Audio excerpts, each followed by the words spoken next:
भावना जाधव क्लासेसमध्ये तुम्हा सर्वांचं खूप खूप स्वागत. तर बघा, आजच्या व्हिडिओमध्ये आपण BCom थर्ड इयर सेमिस्टर 5 यामधील नोव्हेंबर-डिसेंबर 2023 झालेला ऑडिटिंगचा पेपर आज आपण पाहणार आहोत. जो प्रिव्हियस इयरचा पेपर आहे तर त्यामध्ये कोणते प्रश्न विचारण्यात आलेले होते तर ते आज आपण पाहणार आहोत. तर बघा, मी जे तुम्हाला ॲडव्हान्स अकाउंटिंगला तसेच मॅनेजमेंट अकाउंटिंगला ज्याची प्रॅक्टिस करायला सांगितलेली होती तर ती प्रॅक्टिस तुम्ही करून गेलात, त्यामुळे तुम्हाला एक्झाममध्ये खूप सोपे प्रश्न गेलेले आहेत. तर त्याच पद्धतीने हा ऑडिटिंगचा सुद्धा तुम्ही अभ्यास करून जायचा आहे.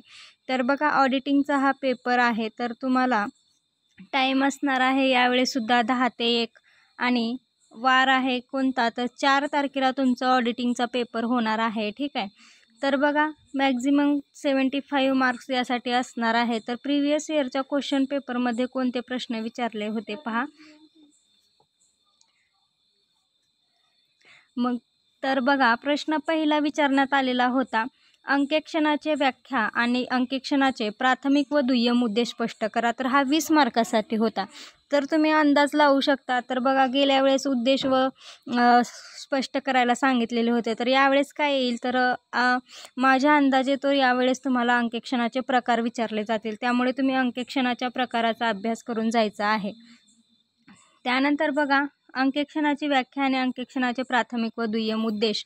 तर हे काय आहे तर प्राथमिक व दुय्यम उद्देश काय आहेत, हिशोबातील सत्यता तपासणे, तसेच चुका व अफरातफर, कपट अफरातफर, भविष्याचे धोरण ठरवणे. तर हे आहेत अंकेक्षणाचे उद्देश. तर हे डिटेलमध्ये तुम्ही याचा अभ्यास करून जायचा आहे.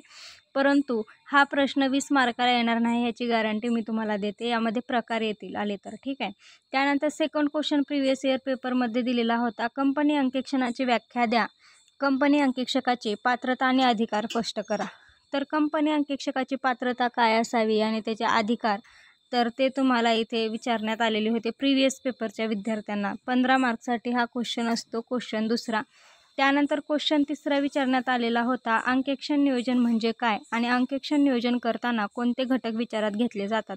तर नियोजनाचे घटक हे कोणते विचारात घेतले जातात तर ते तुम्हाला प्रिव्हियसमध्ये विचारण्यात आलेले होते. तर आपण प्रिव्हियस इयरचा पेपर पाहत आहोत. तर बघा, सेकंडमध्ये हे 2 क्वेश्चन 15 गुणासाठी, म्हणजे कोणताही एका क्वेश्चनसाठी 15 गुण भेटतील. ठीक आहे. त्यानंतर तिसरा प्रश्न होता, चुका म्हणजे काय आणि चुकांचे वेगवेगळे प्रकार स्पष्ट करा. तर बघा, जे विद्यार्थी इंग्लिश मिडियमचे आहेत त्याने पूर्ण प्रश्न हे इंग्लिशमध्ये सोडवायचे आहेत. जे मराठी मिडियमचे विद्यार्थी आहेत त्याने मराठीमध्ये सोडवायचे आहे. ठीक आहे.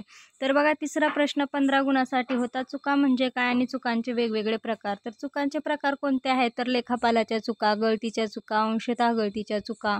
तर हे चुकांचे प्रकार आहेत. मुद्दाम चुका, त्याचबरोबर दोनदा होणाऱ्या चुका, सारख्या नावाने होणाऱ्या चुका. तर हे प्रकार आहे. जर तुम्हाला याच्या नोट्स पाहिजे असतील तर तुम्ही मला कमेंट करा. मी तुम्हाला ते थोड्याशा नोट्स ज्या आहेत महत्त्वाच्या तर ते मी तुम्हाला काढून देईन. त्यानंतर बघा, तिसऱ्याला और प्रश्न होता, अंकेक्षण पुराव्याचे प्रकार आणि ते गोळा करण्याचे तंत्र सांगा. तर हे तुम्हाला विचारण्यात आलेलं होतं गेल्या वेळेसच्या पेपरमध्ये. तर यावेळेस काय विचारण्यात येईल तर काही सांगू शकत नाही आपण. कारण बघा, अंकेक्षणाच्या जबाबदाऱ्या आहेत, कर्तव्य आहेत, खूप अंकेक्षणामध्ये आहेत. ठीक आहे. तर तुम्ही सर्वांचा अभ्यास करून जायचा आहे. परंतु प्रिव्हियस इयरचा सुद्धा अभ्यास करून गेलात तर काय होईल तर एखादा प्रश्न तरी येतोच प्रिव्हियस पेपरमधला. ठीक आहे. त्यानंतर क्वेश्चन चौथा होता, what is audit program, state advantage and disadvantage of audit program. अंकेक्षण कार्यक्रम म्हणजे काय आणि अंकेक्षण कार्यक्रमाचे फायदे व तोटे स्पष्ट करा. हा चौथा क्वेश्चन विचारण्यात आलेला होता. त्यानंतर यालाच और क्वेश्चन कोणता होता तर बघा, what is independent audit, explain it's advantages. स्वतंत्र अंकेक्षण म्हणजे काय आणि स्वतंत्र अंकेक्षणाचे फायदे हे स्पष्ट करा. हा प्रश्न विचारण्यात आला होता. ठीक आहे.